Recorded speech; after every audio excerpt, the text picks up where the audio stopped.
Y así comienza la Biblia. Bereshit Elohim ha-samayim ha-eretz. En el principio Dios hizo los cielos y la tierra en el hebreo. Son 7 palabras del versículo 1 del Génesis. Y el versículo del medio es el Menorá. Increíble. Esto ni los rabinos que hicieron esto se pusieron de acuerdo para haber podido coordinar y entender que había una secuencia impresionante en las mismas letras hebreas describiendo a Yeshua o a Jesús escondido, o las verdades que hasta el Nuevo Testamento fueron reveladas cuando los rabinos no creen en el Nuevo Testamento. Dios hizo de la nada que aparezca la tierra, que aparezca la luz, etcétera, etcétera. Y esta es la razón por la cual ahora la ciencia comprueba que el universo tuvo un principio. Muy bien, pues vamos a continuar con la serie, ¿verdad?, acerca de el caos en el Medio Oriente. Me voy a enfocar un poquito más en la primera conferencia en esta, que no es la primera, es la segunda, tercera, cuarta, como cuarta o quinta ya, pero las profecías bíblicas, el 90% de las profecías bíblicas están intrínsecamente conectadas a la existencia y a la restauración del pueblo judío en la tierra de Israel. A continuación voy a explicar por qué escogió Dios a la nación de Israel. La nación de Israel se menciona 2,200 veces en la Biblia, 2,200 veces en el Antiguo Testamento y más de 70 veces en el Nuevo Testamento. Jerusalén se menciona 800 veces en la Biblia. Y este gran enfoque sobre Israel y sobre Jerusalén nos revela el inmenso significado profético que tienen a los ojos de Dios. Porque recorremos toda la Biblia, los 66 libros de la Biblia, y encontramos el enfoque en Israel y Jerusalén. Israel y Jerusalén. Ahí comienza Dios a levantar la primera nación y termina Dios con Jerusalén e Israel en la Tercera Guerra Mundial. El renacimiento de Israel en 1948 y la recapturación de Jerusalén en la Guerra de los 6 días de 1967 ha puesto el reloj profético de Dios en marcha. En otras palabras, durante casi 2000 años, pues Israel fue exiliada a todas las naciones del mundo. Y comenzó a nacer esta teología que hablamos ayer del reemplazo, donde ya Dios se ocupó, ya no quiere nada con Israel, los judíos mataron a Cristo, ellos son los culpables de la muerte de Cristo, la iglesia ha sustituido y ha tomado el lugar de Israel. Y ahí vamos caminando todos y de repente en 1948 otra vez Dios manda un enfoque, una luz del cielo y vemos el milagro más grande de la historia, el regreso del pueblo judío a su tierra. ¿Quién se lo iba a imaginar? De casi 2000 años de exiliados. Y el 14 de mayo de 1948, todos los ojos otra vez sobre la nación de Israel. En un día, nunca esto ha pasado en la historia, en un día se forma una nación libre, soberana e independiente. 14 de mayo 1948. Entonces se vuelve otra vez el enfoque de Israel, vienen las guerras de los árabes contra ellos, el 56, el 67, recapturan Jerusalén, tuvieron que entregar la otra mitad de Jerusalén porque las Naciones Unidas les obligaron, pero otra vez se vuelve a enfocar hacia Israel y vemos desde el 48 a nuestros días, mucha gente me ha preguntado, ¿cuándo considera usted que las profecías bíblicas finales comenzaron a cumplirse? Y les contesto sin lugar a dudas, a partir de 1948. ¿Por qué? Porque si Israel, escuchen esto, si Hitler hubiera exterminado a los judíos, todas las profecías finales no se hubieran cumplido. Si Hitler hubiera exterminado a los judíos, ¿quién iba a perseguir al final de la tribulación a los judíos si no es el anticristo? Tenían que existir como nación. Si Israel no hubiera regresado en el 48, ¿cuál es la construcción del tercer templo? Porque está profetizado que van a construir el tercer templo. Es más, ya tienen casi todo listo en Israel para la reconstrucción del tercer templo. Entonces, todas estas profecías ubicadas al final de la historia tenían que cumplirse, pero para ello tenía que Israel regresar a su tierra después de casi 2000 años de exilio. Entonces, esto es de una forma, como dicen en inglés, amazing, es una forma asombrosa. Veamos en Isaías 44 esta profecía de hace 2700 años, donde Dios lanza un desafío. Dios lanza un reto para todas las gentes que dudan de que realmente la Biblia sea la palabra de Dios y no el libro del Mormón, ni tampoco el Corán, ni el Mahajanivana Sutta, ni los Vedas, ni el Tripitaka de Buda. Tú puedes ponerme todos los libros sagrados aquí del lado izquierdo y la Biblia del lado derecho. Ningún libro que se considera sagrado contiene las profecías, la cronología de la historia, las evidencias físicas, genéticas, paleontológicas, antropológicas, microbiológicas, químicas, matemáticas, etcétera, etcétera, que contiene la Biblia. Ninguno. Es un libro asombroso. Y cuando hay críticas sobre la Biblia, simplemente es por desinformación o ignorancia. Veamos lo que dice Dios, Isaías 44, versículo 7. Comienza preguntando el Espíritu de Dios: ¿y quién proclamará lo venidero? Lo declarará y lo pondrá en orden delante de mí, como hago yo desde que establecí ¿a quién? El pueblo antiguo, que es Israel. Anúncienles lo que viene y lo que está por venir. No teman ni se amedrenten. No te lo hice oír desde la antigüedad y te lo dije. Luego ustedes son mis testigos.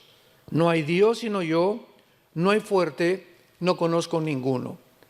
¿Qué otro libro dentro de los que se consideran sagrados o religiosos tiene en orden la historia como tiene la Biblia? Un ejemplo rápido. En la historia han existido imperios. Vamos a enunciarlos: el imperio egipcio, el imperio asirio, babilonio, los medos persas, los griegos y el imperio romano. La Biblia describe el orden cronológico en el que iban a aparecer cada uno de estos imperios. Asombroso. Vienes al libro de Daniel, por ejemplo, y hay una visión en el capítulo 2 de Daniel de una estatua gigantesca que el rey Nabucodonosor tiene en un sueño y que ni los astrólogos, ni los magos, ni los hechiceros le pudieron interpretar. Entonces Daniel ora a Dios porque hubo un decreto de pena de muerte del rey Nabucodonosor, que el que no le interpretara pues era muerto inmediatamente.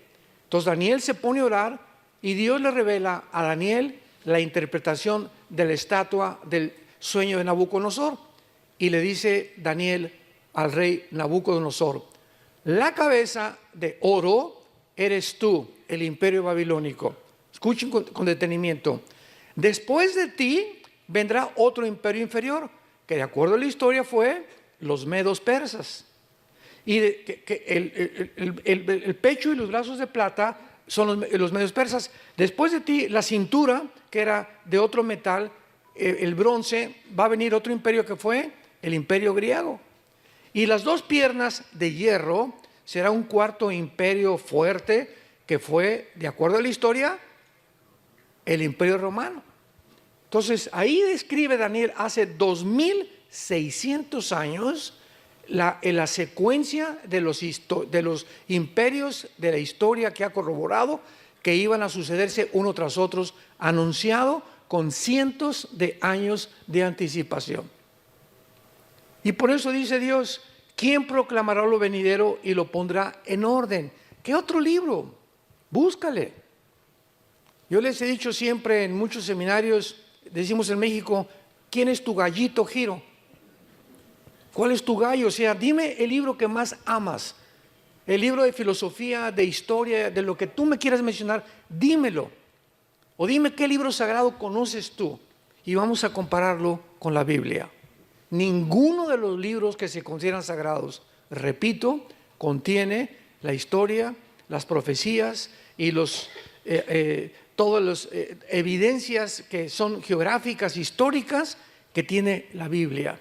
Y además la Biblia es la razón por la cual es el libro más atacado y más controvertido que existe en el mundo.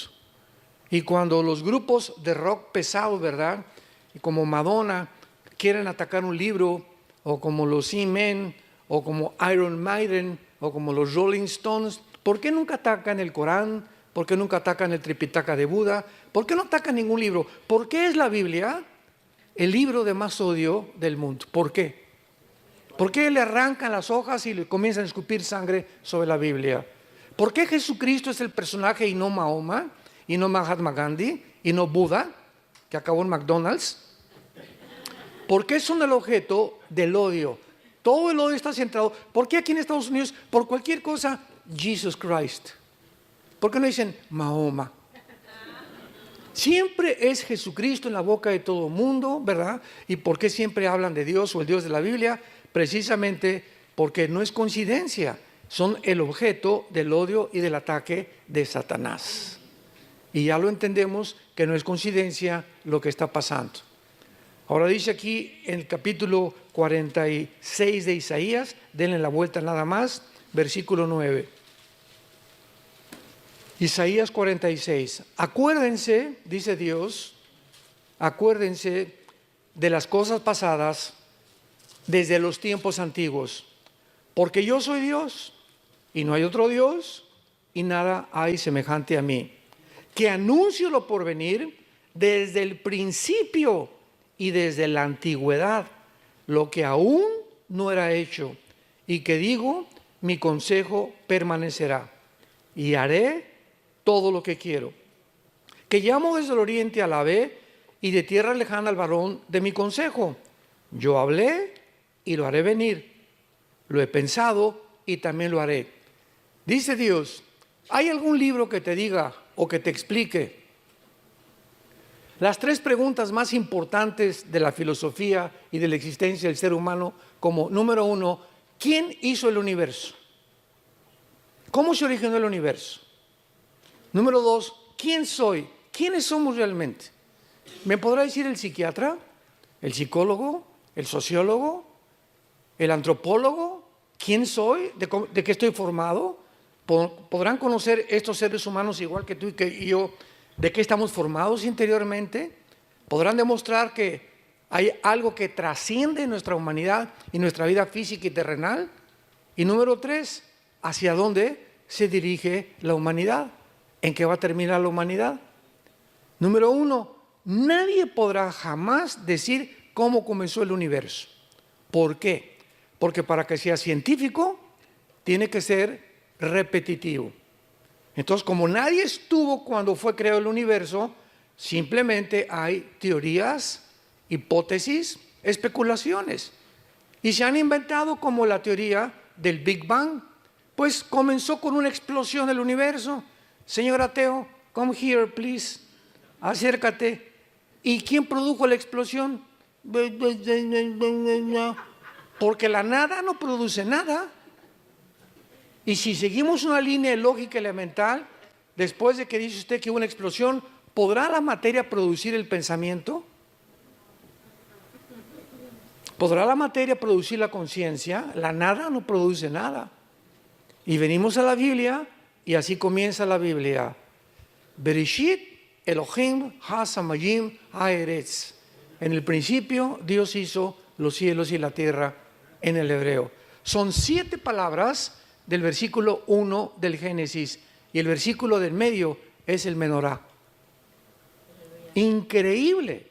Esto ni los rabinos que hicieron esto se pusieron de acuerdo para haber podido coordinar y entender que había una secuencia impresionante en las mismas letras hebreas describiendo a Yeshua o a Jesús escondido, o las verdades que hasta el Nuevo Testamento fueron reveladas cuando los rabinos no creen en el Nuevo Testamento. Impresionante. Entonces la Biblia nos muestra que fue hecho el universo de la nada. Hebreos 11, 1 y 2. De lo que no existe, Dios hizo lo que existe. Se llama ex nihilo. O sea, fue hecho de la nada. Dios hizo de la nada que aparezca la tierra, que aparezca la luz, etcétera, etcétera. Y esta es la razón por la cual ahora la ciencia comprueba que el universo tuvo un principio. Porque en tiempos de Galileo y en tiempos de todos los grandes astrónomos del pasado, la Iglesia Católica los frenó para que no siguieran investigando y demostraron, ¿verdad?, que la tierra, decía, no es que siempre ha sido la tierra eterna. Y la Biblia dice que hubo un principio. ¿Cuándo comprobaron que la tierra tuvo un principio? Cuando descubrieron las leyes de la termodinámica. Las leyes de la termodinámica, damas y caballeros, santos de Dios, son las dos leyes físicas que rigen todas las demás leyes del universo. La primera ley explica claramente que nada se crea ni se destruye. Y la segunda ley de la termodinámica establece físicamente que todo tiene un proceso de descomposición, de deterioro, que todo se echa a perder. Esto se tiene que echar a perder, mi coche se tiene que echar a perder, yo estoy muriendo celularmente, todo absolutamente. El sol pierde millones de toneladas de masa por minuto. El universo está bajo una ley que antes de que se descubriera las leyes de la termodinámica, la Biblia le llama la ley de la corrupción. Todo tiende a echarse a perder, todo tiende a corromperse, tal como la Biblia lo estableció miles de años antes que ni siquiera se descubriera la física. Así que esto es increíble. Cuando tenemos toda esta información, nos damos cuenta que la Biblia sobrepasa la comprensión de la misma ciencia, porque antes que la ciencia descubra algo, la Biblia se anticipó. Y luego, ¿quiénes somos nosotros? Bueno, pues hasta el siglo pasado aparece un doctor llamado Sigmund Freud, padrino de muchos de ustedes. Y Freud comienza, él rechazó, no, la Biblia no la quiero estudiar, su mamá se la quería enseñar, me voy a poner a estudiar y voy a hipnotizar a mis pacientes, dijo Freud, para descubrir a través del hipnotismo, en pacientes de neurastenia, que a través del inconsciente, del consciente los voy a llevar al inconsciente para que descubra lo que hay en el subconsciente y tratar en su conducta subconsciente que está en el cerebro, tratar de corregir la esquizofrenia, la paranoia, la psicosis, la psicopatía, la patología, etcétera, etcétera.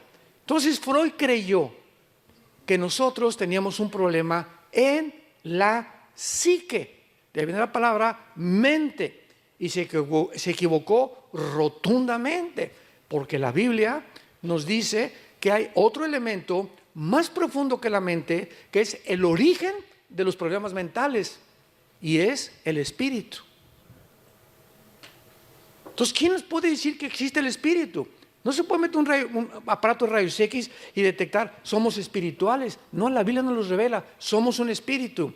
Tenemos un alma, que es la psique, donde están las emociones, los sentimientos, la voluntad y el intelecto, y vivimos dentro de un envase, una cáscara, una botella, que se llama el cuerpo humano. El cuerpo humano se va deshaciendo cada día más y más y más, pero el alma y el espíritu son eternos, tanto para los que van a ser condenados eternamente, como para los que tienen la salvación eterna también. Entonces Freud se equivocó.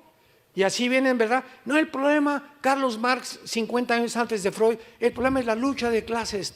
Y si el proletariado derriba a la burguesía, si los pobres derriban a los ricos, se acabó el problema. El problema está en los ricos que explotan, los reyes, etcétera, etcétera. Vamos a derrumbarles y vamos a quitarles todo y que los pobres tomen el poder. Y así nació la ideología del comunismo. Y cuando pusieron en práctica esto, ahí tienes a Cuba. La revolución por acá y por allá. Ahí tienes a Rusia, ahí tienes a Mao en China. Ahí tenemos tantos ejemplos actualmente, ¿verdad? Venezuela, etcétera, etcétera. Lo que están haciendo ahorita en Colombia es inconcebible. Entonces, ¿quién nos puede decir que existe el espíritu? No se puede meter un aparato de rayos X y detectar, somos espirituales. No, la Biblia nos lo revela, somos un espíritu. Tenemos un alma, que es la psique, donde están las emociones, los sentimientos, la voluntad y el intelecto, y vivimos dentro de un envase, una cáscara, una botella, que se llama el cuerpo humano. El cuerpo humano se va deshaciendo cada día más y más y más, pero el alma y el espíritu son eternos. Pero ahí está la ideología. Se demostró en el 91 que cayó el comunismo, se demostró que no funciona. Y así el ser humano ha sido una búsqueda continua en ideologías, en procesos, en proyectos, en descubrimientos, para tratar de descubrir de dónde somos, quiénes somos, cuál es el problema del ser humano, cómo se puede hablar a la sociedad. Y siempre hemos hecho el ridículo porque no somos dioses. No somos dioses. Ahí está la soberbia del ser humano, la que nos ha llevado al estado en el cual nos encontramos actualmente. Muy bien, Dios creó el universo y vamos a seguir una línea de lógica. Si Dios crea un planeta que se llama el planeta Tierra, Dios pone alrededor del planeta Tierra lo que se llama la atmósfera, que es casi el 90% de nitrógeno mezclado con oxígeno y otros gases. Entonces, ahorita yo camino por todos lados, voy a China, voy a Alaska, donde quiera, y hago esto. ¿Qué es lo que estoy respirando? Estoy respirando un gas, estoy respirando algo que exactamente es lo que necesitan mis pulmones para poder vivir. El oxígeno es lo que le da la vida a mi cerebro y a mis neuronas. Me voy a la luna, me muero. Me voy a Marte, me muero. Y están pensando en tener luna de miel en la luna. O como dijo Elon Musk, ¿verdad? Vamos a salir en un cohete, nos vamos a Marte y vamos a trasladar de la Tierra a Marte. Preparémonos porque en 10 años vamos a irnos a Marte a vivir. Son marihuanadas. ¿Cómo se atreven estas personas que supuestamente en el siglo XXI son calificadas como personas inteligentes, Elon Musk y Noah Harari y Klaus Schwab y todos estos que están dentro de este ambiente de la tecnología? ¿Cómo se atreven a decir eso? Por más que, ¿cómo vamos a ver el oxígeno a Marte? ¿Cómo le voy a dar un beso a mi esposa? ¿Con una escafandra? Mejor me voy a Cancún, de luna de miel.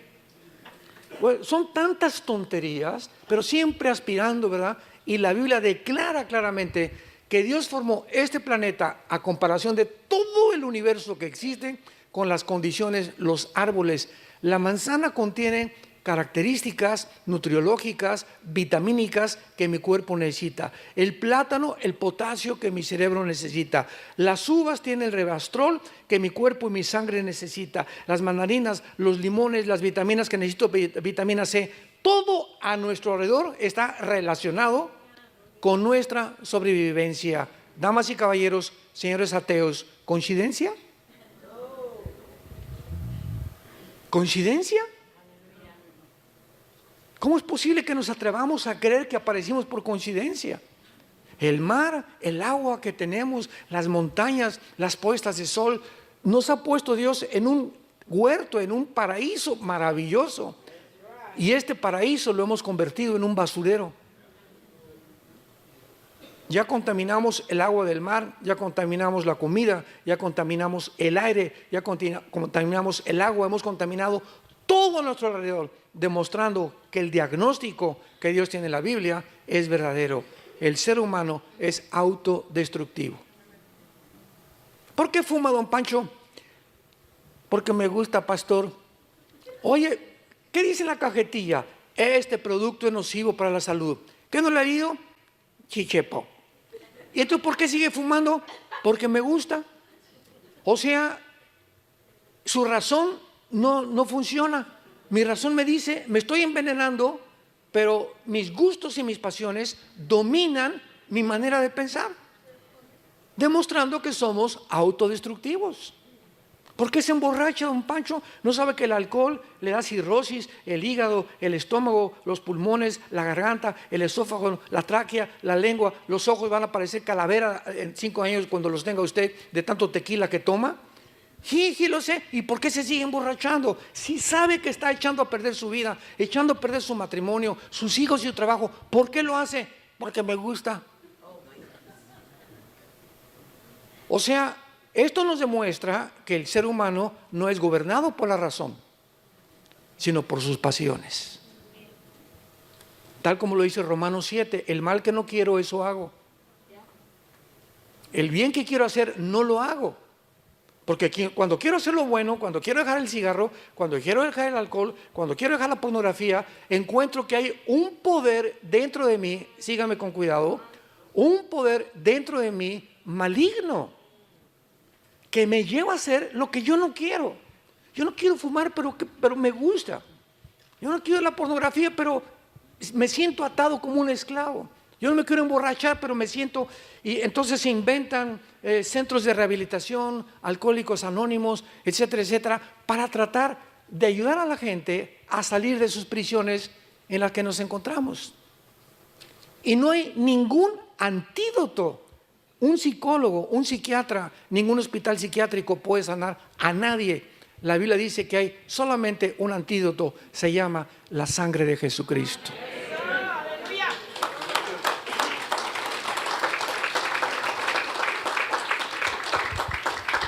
El 99% de los hospitales psiquiátricos tratan a sus pacientes con pastillas tranquilizantes, drogados. No hay otra manera de controlarlos más que a través de Cuanil, Seconal, Prozac, etcétera, etcétera. Porque no hay métodos. El ser humano no puede cambiar a ninguna otra persona.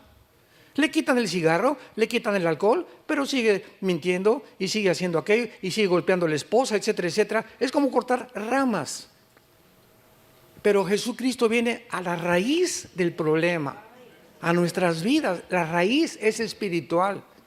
Nos comportamos como nos comportamos y la mente la tenemos como la mente porque espiritualmente estamos muertos. Sin el poder de vencer aquellos vicios que nos han atado durante tanto tiempo. Y es por eso Jesús dijo, cuando conozcas la verdad, te hará libre. Es la verdad la que nos hace libre. ¿Qué significa? La ignorancia te mantiene en la esclavitud, que es totalmente lo contrario. Entonces, Dios, después de que hace todo eso, es lógico que forma a un pueblo especial. Adán comienza a reproducirse, tiene hijos, hermanos, hermanas, etcétera, etcétera. Durante los primeros 1500 años, de Adán al diluvio hubo 1500 años. Entonces Noé lo levanta Dios, de sus 3 hijos se forman todas las más de 70 naciones del mundo bíblicamente, y después Dios comienza en el capítulo 12 a llamar a un hombre llamado Abraham. Sin la H, era Abraham, no era Abraham todavía, padre de las naciones. Y a través de este hombre le dice a Abraham, vente y salte de tu tierra y te voy a enseñar y te voy a hacer un pacto contigo. Vayamos a Génesis capítulo 12 para que veamos el inicio y la comprensión de la nación de Israel. Una vez me preguntaron, ¿y por qué Dios escogió a Israel? Y le dije, ¿por qué le dio la gana?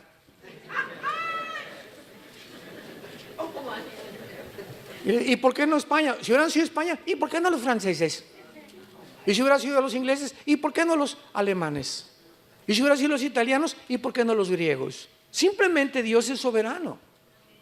Y Él escoge a una persona para formar un estado, un patriarcado, un estado y después una nación. Y el propósito de Dios es que a través de esa persona, y Abraham no era judío, Abraham fue llamado de Irak. Él no era judío, el judaísmo nació mucho tiempo después. En aquel tiempo todos eran gentiles.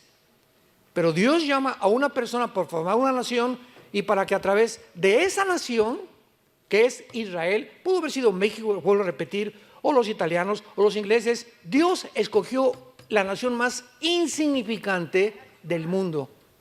Un puntito en medio de todas las demás. Israel es del tamaño de Nueva Jersey, lo más grande que puedas imaginarte, rodeada de las más grandes naciones del mundo, como China, Rusia, mira nada más la extensión de territorio que tienen. Israel es un puntito que trae loco al mundo ahorita. Dios lo hace principalmente para que las demás naciones entendieran que de ese pueblo llamado Israel, Dios le entrega a ese pueblo las leyes espirituales, las leyes morales y las leyes higiénicas de lo que debemos comer y lo que no debemos de comer. Y para que ese pueblo las divulgara a todas las naciones y se convirtiera Israel en la luz de las naciones. Sabemos que finalmente fracasó. Pero dice Génesis 2, Jehová había dicho a Abraham: vete de tu tierra y de tu parentela y de la casa de tu padre a la tierra que te mostraré, que es la tierra de Canaán, finalmente. Y haré de ti una, ¿qué cosa?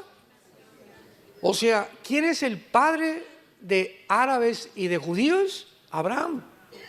Los árabes reconocen a Abraham como su padre.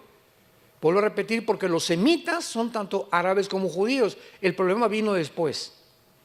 Pero vemos que de Abraham nacen dos de las más grandes razas del mundo, que son los judíos y los árabes. Haré de ti una nación grande y te bendeciré. Y engrandeceré tu nombre y serás bendición. Bendeciré a los que te bendijeren y a los que te maldijeren, maldeciré. Y serán benditas en ti todas las familias de la tierra. Y lo vemos nosotros que todo el Antiguo Testamento fue judíos, judíos, judíos, judíos, judíos. Viene entonces, rechazan al Mesías que Dios les envió y Dios ahora se vuelve a los gentiles. Y la promesa estaba desde Génesis 12. Serían benditos no solamente los judíos, a través de Abraham Dios bendeciría al mundo entero. Porque de Abraham vendría el Mesías prometido en Génesis 3:15. La Biblia está intrínsecamente relacionada con la genética. Con la genética.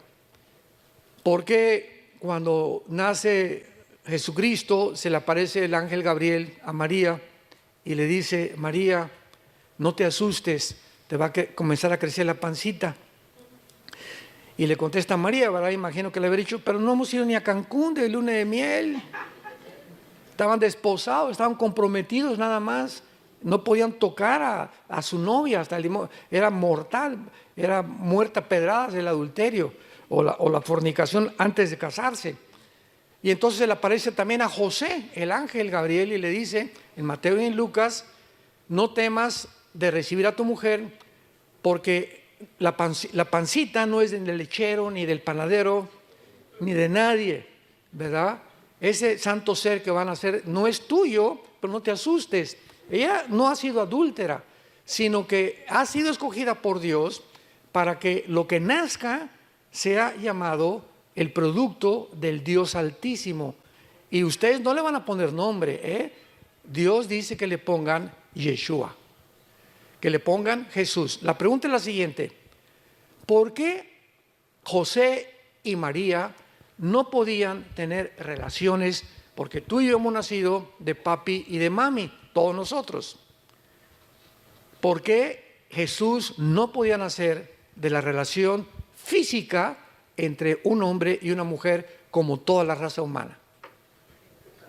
Aquí está la genética. Y no es hasta 1954, querido, que el doctor Crick y el doctor James Watson se les dé el premio Nobel de Medicina por descubrir la hélice o la molécula del ADN, el DNA, o el ácido desoxirribonucleico. Y cuando se descubre el ADN, aunque ya Mengele había descubrido las leyes de la herencia en 1800 del siglo anterior, pero solamente descubrió que había leyes hereditarias cuando comenzó a mezclar chícharos. Hasta que se descubre la molécula del ADN, se comienza a entender verdaderamente la biología del ser humano.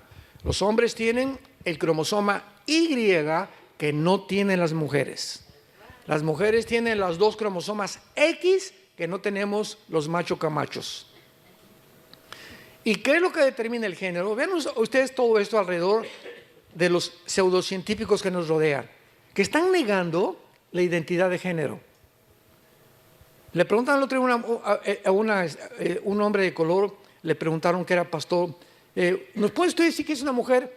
Dijo, claramente, mi mamá. O sea, todos los que son mamás son mujeres por el amor de Dios. O sea, los hombres no tenemos vagina. Los hombres no tenemos el órgano de reproducción que tiene una mujer. Entonces, ¿qué es una mujer? Es muy fácil. No necesitamos la Biblia para saber que es una mujer. La ciencia nos los dice. Si tienes el cromosoma XX, eres mujer. Si tienes Y, eres hombre. Vístete de china poblana, vístete de la princesa de Persia. Si eres hombre, nadie te va a cambiar. Si tienes el cromosoma Y, eres hombre. Y lo que determina el género es la biología y la genética. Entonces, cuando cayó el pecado en Adán, ¿qué fue lo que se infectó? Porque el hombre es el transmisor, la semilla la traemos nosotros. Y las mujeres reciben, son la receptora de nuestra semilla o del esperma. Entonces, cuando el pecado entra al ser humano, lo primero que se infecta es la genética. Antes los leones no rugían y las plantas no tenían espinas, las rosas, los animales no tenían veneno, las culebras, las tarántulas, etcétera, etcétera. Toda la creación estaba completamente bajo el gobierno de Adán y Eva. En el momento que el ser humano peca, síganme con cuidado, el momento en que entra el pecado, inmediatamente la creación alrededor se infecta genéticamente. Cambia la genética de los leones, porque el chip que había puesto en los leones era que no rugieran, ni que mataran, ni se alimentaran de carne viva. Y ahora iban a tener que matar a una presa inferior para poder sobrevivir. Las rosas comenzaron a salir la espina, comenzaron las tormentas, porque toda la creación está relacionada con la moral del ser humano. Mientras más pecado hacemos, el mundo se vuelve nuestro enemigo.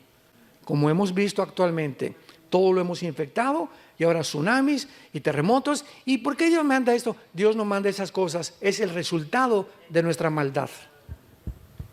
Como dijo la hija de Billy Graham, Anita Graham, ¿verdad? El hombre ha pecado, ha ofendido a Dios y se voltea y lo reta y le dice, bájate del cielo, siéntate aquí, te vamos a juzgar, tú eres culpable de todo lo que pasa. Por la idiotez del pensamiento del ser humano de no entender que somos nosotros los causantes de todo lo que pasa. Entonces, ¿qué fue lo que se infectó en el ser humano, en el hombre? Se infectó nuestro cromosoma Y. Y entonces, desde Adán a nuestros días, todos nosotros tenemos hijos, le comunicamos el esperma, viene la fertilización, la mujer recibe los 23 cromosomas que tenemos nosotros, se junta con los 23 cromosomas, se junta un cigote 46 cromosomas, y en el momento de la fertilización es en el momento en que Dios manda su espíritu. Pero la infección genética viene del alma. ¿Lo sabían? Qué interesante, ¿verdad? ¿Por qué? Porque el pecado se transmite a través de la sangre. Levítico capítulo 11, la vida de la carne está en la sangre. Y la palabra vida en el hebreo es nepesh, que es el alma. El alma se encuentra en la sangre. Dios no crea a un niño recién nacido y le da el pecado. El niño trae por herencia genética el pecado. Romanos 5:12. Estoy respaldando lo que estoy diciendo. Dice Romanos 5:12 Pablo, así como el pecado entró al mundo por un hombre, escuchen, hace 2000 años que escribió Romanos. Así como el pecado pasó, ahí está hablando de una transmisión. El pecado pasó a todos los hombres y por eso tenemos que morir. Entonces, ¿cómo pasó? No se podía descubrir ese paso, esa transmisión, hasta que se descubrió la genética. 1954. El pecado se transmite genéticamente.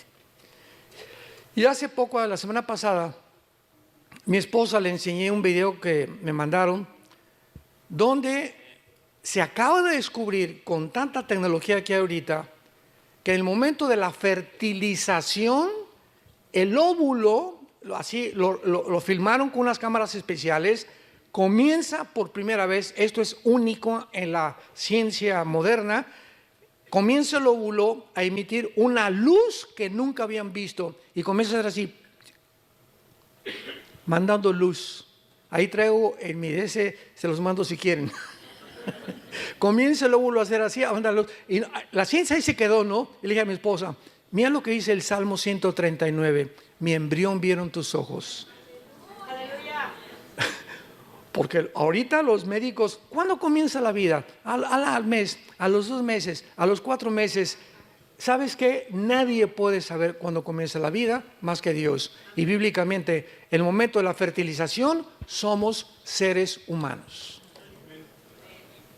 En el momento de la fertilización, ahí se encuentran todos los componentes genéticos y todo el ADN que va a decir, tus orejas van a ser de papalote y vas a tener la boca trompudo y vas a tener el pelo así, de esta estatura, tu color de piel, todo está potencialmente, genéticamente, ya tú vas a hacer hígado, tú vas a hacer corazón, tú vas a hacer páncreas, tú vas a hacer riñones, todo está programado desde que los 23 cromosomas de mi papá y los de mi mamá se juntaron y formaron. Y el momento de la fertilización, Dios hace esto. Y comienza a brillar, porque el espíritu viene de Dios. Cuando mi perro se juntó con mi perra, no hizo Dios así. Cuando el gato se juntó con la gata, Dios no hizo. Ni cuando el caballo se juntó con mi yegua, tampoco hizo Dios. Porque nadie fue creado a imagen y semejanza de Dios más que nosotros. Es la gran diferencia entre nosotros y los animales. Entonces, José traía el cromosoma Y infectado. Entonces, si hubiera tenido relaciones con María, Jesús hubiera nacido en pecado. Y el Mesías no podía nacer en pecado. Porque en la cruz tenía que morir uno que era Dios y tenía que ser hombre.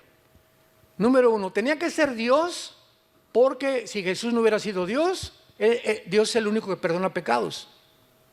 En la cruz no podía morir un ángel, ni el Papa Juan Pablo II, ni tu padrino Francisco, ni la Virgen del Socorro, ni Abraham, ni Isaac, ni Jacob, ni un ángel, ni un querubín. Nadie podía estar en la cruz pagando por nuestra maldad más que Dios mismo. Y al mismo tiempo que tenía que ser hombre, porque para que pudiera identificarse con nosotros tenía que haber nacido de una mujer. Entonces Jesús era 100% Dios y 100% humano. Tenía las dos naturalezas. Tú eres 100% humano y eres 100% criatura creada a la imagen de Dios. El anticristo va a ser 100% humano y 100% satánico, porque lo va a poseer un principado satánico al anticristo. Entonces tenemos que entender la naturaleza espiritual para comprender no solamente la Biblia, sino también el mundo que nos rodea. Jesús tenía que nacer virginalmente. Como fue profetizado, nacerá la virgen y tendrá un hijo. Y venía el problema, ¿cómo puede una virgen, si es virgen, tener un hijo? Y todo el mundo estaba loco, ¿verdad? Y se equivocó Isaías. Isaías 7 dice que una virgen.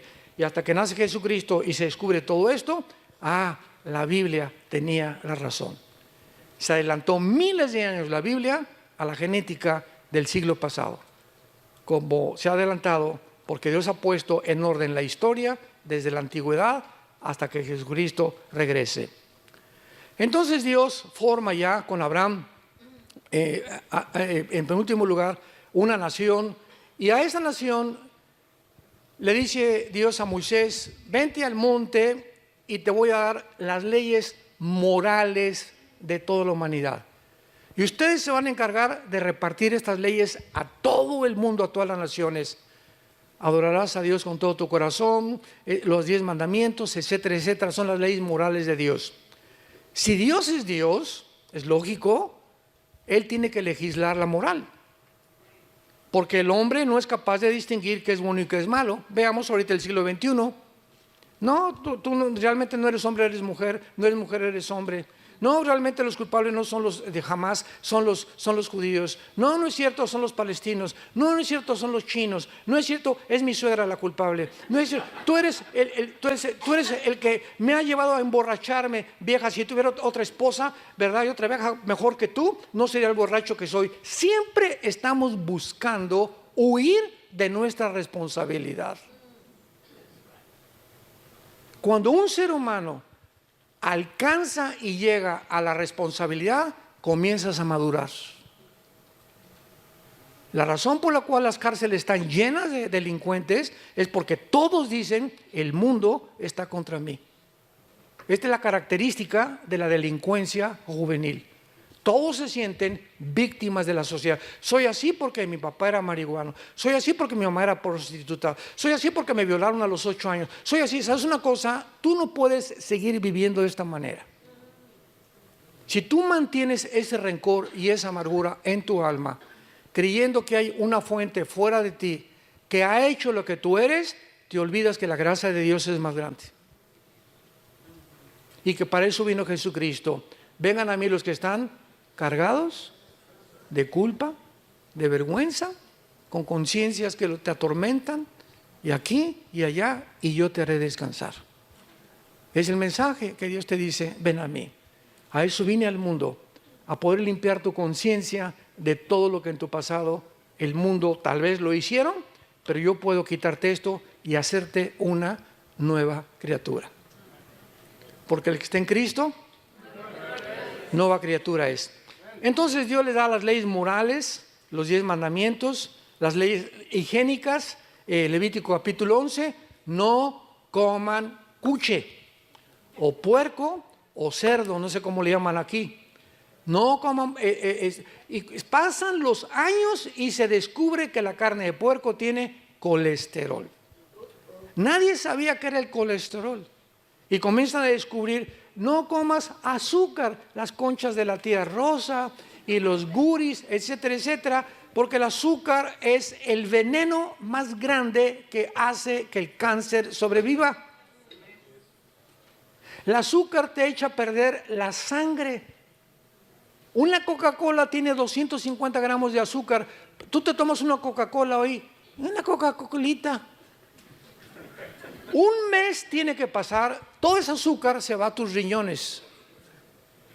Y como se va a tus riñones, y el riñón está diseñado por Dios, los 2 riñones, para que asimilen las cosas que Dios nos dio, el agua de limón, agua de Jamaica, etcétera, etcétera, jugos. Entonces los riñones se intoxican, porque no pueden trabajar con ese azúcar en tus riñones. Y entonces te comienzas a sentir cansado. Ay, hermano, leo la Biblia y me duermo.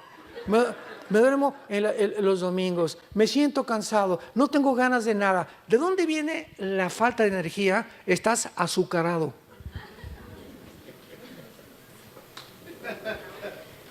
Dios nos dio las leyes: no coman ustedes conejos tampoco, no coman la langosta, es el plato más caro y el que más colesterol tiene.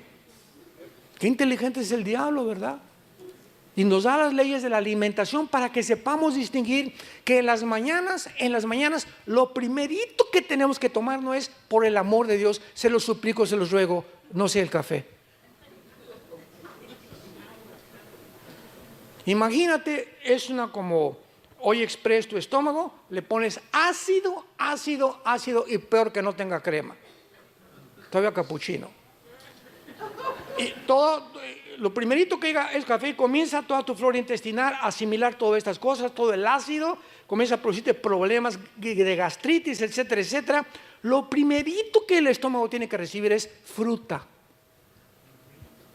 Nunca comas fruta después de comer. ¿Para qué le pones ya a la Hoy Express? Y ahí está el cuche que traes ahí, el cabrito de Monterrey que traes ahí, los chilaquiles, el pozole de Puebla y de Oaxaca, y arriba la fruta. Pues ya no, tu estómago ya no puede jalar la fruta, todas las vitaminas que necesitamos, que es lo primero que tienen. La fruta es lo más alimenticio que existe, y las lechugas y las ensaladas. Y después ya ponle todo lo que quieras, huevos, omelette, pero tiene que tener fruta en ayunas el estómago para que funciones con salud. Todo está en la Biblia. Y así somos de tercos y por eso, ay, me duele, y sáqueme el espíritu que tengo aquí, hermano. Señor de los cielos, espíritu de retortijón. Dios le da las leyes morales a Dios, las leyes higiénicas, y Dios en Deuteronomio le da las leyes civiles de cómo gobernarnos. ¿Cómo debe un gobierno gobernar al pueblo? Y esta bendición se encuentra no en el derecho romano, no en los griegos, se encuentra en la Biblia. Antes que el derecho romano y antes que los griegos y antes que todo, la Biblia es el origen de la formación y las leyes que Dios anhelaba que el ser humano las asimilara, las comprendiera, pero es imposible asimilarlas sin tener el Espíritu Santo en tu corazón. Y es lo que en esta mañana Dios quiere que tú entiendas, que esta nación fue escogida por Él precisamente para que pudieras a través de la Biblia, porque la Biblia viene de los judíos. Cristo era judío, los primeros apóstoles eran judíos, la primera iglesia fue judía. Y te bendeciré a los que te bendijeren. Y a través de la historia, todas las naciones que han maldecido y las personas a Israel han recibido la maldición. Ahí está el peligro del antisemitismo. No seas tú una persona que se encuentre maldiciendo al pueblo escogido de Dios. Oremos por Israel, oremos por los palestinos, oremos por los árabes, oremos por los mexicanos, oremos por esta nación, porque somos un pueblo que tenemos que interceder por todas las naciones del mundo. Pero nunca maldigamos ni a Israel ni a los mexicanos. Nunca salga de tu palabra y de tu boca ninguna maldición hacia ninguna persona, porque cuando tú maldices a alguien se te regresa como un boomerang. Lo que tú siembras tienes que recoger. Oremos. Señor, gracias en esta mañana por tu palabra. Ustedes son mis testigos, dice tu palabra, que tú eres Dios. Y recibirán poder cuando el Espíritu Santo venga sobre ustedes. ¿Con qué propósito has entrado a vivir en nuestra vida, Señor? Para ser testigos. Principalmente para dar al mundo a conocer tu amor en esa cruz. Porque de tal manera amó Dios al mundo, a palestinos, árabes, judíos, mexicanos, a todas las naciones del mundo las ama Dios y a todas las llama al arrepentimiento. Dios quiere entrar a tu vida en esta mañana y convertirte en un testigo. Un cristiano es una persona que habla de Cristo. Tú no puedes llamarte cristiano, ni te atrevas a llamarte cristiano, si desde el momento que tú te convertiste a nadie le has hablado de Cristo. No somos cristianos de la secreta. No tengas miedo delante de los hombres ni vergüenza de tu familia de llamarte hijo e hija de Dios, porque el que me confiese delante de los hombres, yo le confesaré delante de los ángeles. El que me niegue delante de los hombres, por amar más la gloria de los hombres, le negaré también delante de los ángeles. Te damos gracias, Jesús, por tan grande sacrificio. Fuiste crucificado, enterrado y resucitado a los 3 días. Y en este momento estás tocando la puerta de los corazones de los que te escuchan. Es Dios el que en este momento te está llamando y te está diciendo: ven a mí y encontrarás paz y descanso para tu alma. ¿Qué tengo que hacer? Me preguntarás, para yo tener a Jesús y el día que muera, morirme en paz, sabiendo que mis pecados han sido perdonados. Arrepiéntete en esta mañana. Arrepentirse es reconocer que tu vida no está agradando a Dios, que tú tienes que cambiar de camino, porque hay caminos que parecen derechos, pero su fin es camino de muerte. El que no conoció pecado, por nosotros se hizo pecado, para que nosotros fuéramos hechos la justicia de Dios en él. Mas Dios muestra su amor para con nosotros en que, siendo aún pecadores, Cristo muere en tu lugar y en mi lugar. Él fue despreciado y desechado entre los hombres, varón de dolores, experimentado en quebranto. Como que escondimos de él el rostro.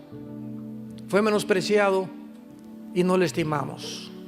Mas él llevó tus enfermedades, tus pecados, tus maldiciones, igual que las mías, para que tú y yo podamos vivir una vida de perdón, de misericordia y de gratitud ante tan grande amor. Dile: Señor, entra a mi corazón en este momento. Ven, Jesús, dame ese descanso que mi vida necesita. Quiero morir en paz. No quiero tener rencor ni maldecir a nadie más en mi vida. Hayan hecho lo que me hayan hecho, perdono a mis enemigos. Guárdame en esa paz que sobrepasa todo entendimiento, porque creo que en la cruz pagaste por mis pecados con tu sangre. Creo que a los 3 días resucitaste y que ahora eres mi Salvador. Gracias, en tu nombre precioso, Jesús. Amén. Hola, ¿sabías?